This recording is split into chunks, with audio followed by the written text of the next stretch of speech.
नमस्कार दोस्तों, ये कहानी उन लोगों के लिए है जो श्री परमानंद महाराज जी को सच्चे दिल से मानते हैं। अगर आप भी उनके भक्त हैं तो इस कहानी को अंत तक जरूर सुनिए और चैनल को सब्सक्राइब करना मत भूलिए, क्योंकि इस चैनल पर ऐसी सच्ची और प्रेरणादायक भक्ति कथाएं मिलती हैं। एक सामान्य परिवार का दिव्य बालक श्री परमानंद महाराज जी का जन्म भारत के एक साधारण ग्रामीण परिवार में हुआ। उनके माता पिता धार्मिक प्रवृत्ति के थे, जो रोज सुबह पूजा करते और भगवान का नाम लेते थे। घर में ज्यादा सुख सुविधा नहीं थी, पर माहौल शांत और आध्यात्मिक था। बचपन से ही परमानंद जी का स्वभाव बाकी बच्चों से अलग था।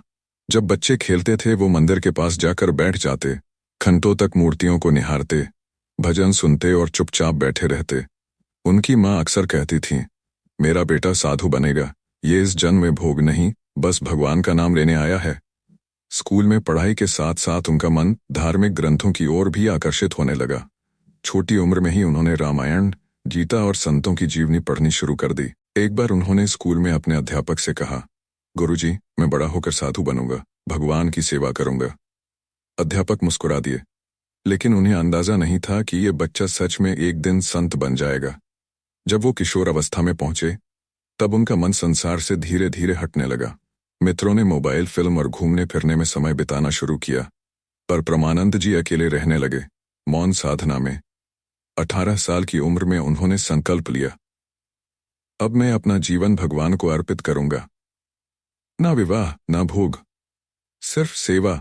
इस फैसले से उनके माता पिता थोड़े दुखी हुए, लेकिन उन्हें भरोसा था कि उनका बेटा कोई सामान्य मार्ग पर नहीं, बल्कि दिव्य रास्ते पर चल पड़ा है।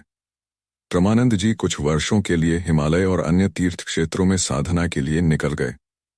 उन्होंने कई गुरुओं से दीक्षा ली, तप किया और मन को संयमित किया। बर्फीले इलाकों में, जंगलों में, नदियों के किनारे, जहां सामान्य इंसान एक दिन भी न रह पाए, वहां उन्होंने महीनों तक ध्यान किया, जप किया। उनका उद्देश्य तभी चमत्कार दिखाना नहीं।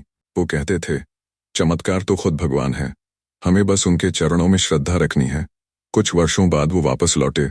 उनके चेहरे पर तेज था, वाणी में गहराई और हृदय में अपार शांति। लोग उन्हें देखने आने लगे। शुरुआत में उन्होंने कहा, मैं कोई भगवान नहीं, बस एक साधारण सेवक हूं।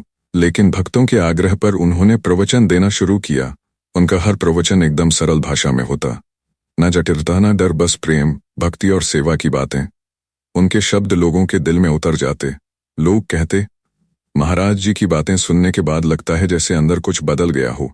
प्रेम और श्रद्धा बढ़ती गई और भक्तों के सहयोग से उन्होंने एक छोटा आश्रम स्थापित किया। आश्रम सिर्फ एक पूजा स्थल नहीं था, वो सेवा, शिक्षा और भक्ति का केंद्र बन गया।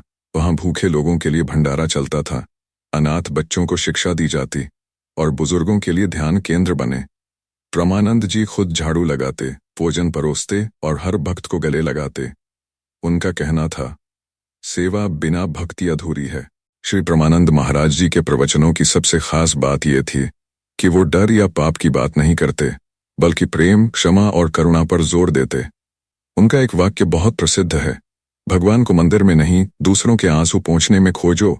वे युवाओं को कहते हैं, समय को व्यर्थ मत जाने दो, भगवान का नाम लो, माँ बाप की सेवा करो और खुद को पहचानो। महाराज जी सिर्फ गुरु नहीं, बल्कि एक सच्चे मार्गदर्शक, दोस्त और संरक्षक हैं।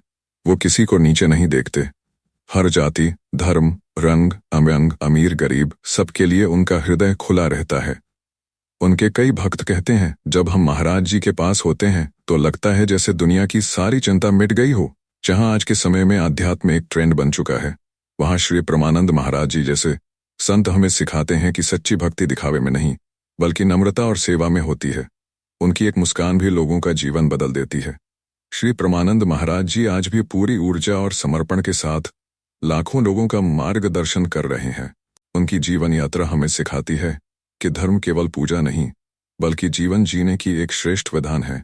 अगर आप भी श्री परमानंद महाराज जी को सच्चे दिल से मानते हैं तो इस वीडियो को लाइक करें, कमेंट में जय श्री परमानंद महाराज जी लिखें और ऐसे भक्तिपूर्ण वीडियो के लिए चैनल को सब्सक्राइब करना न भूलें। जय श्री परमानंद महाराज जी की।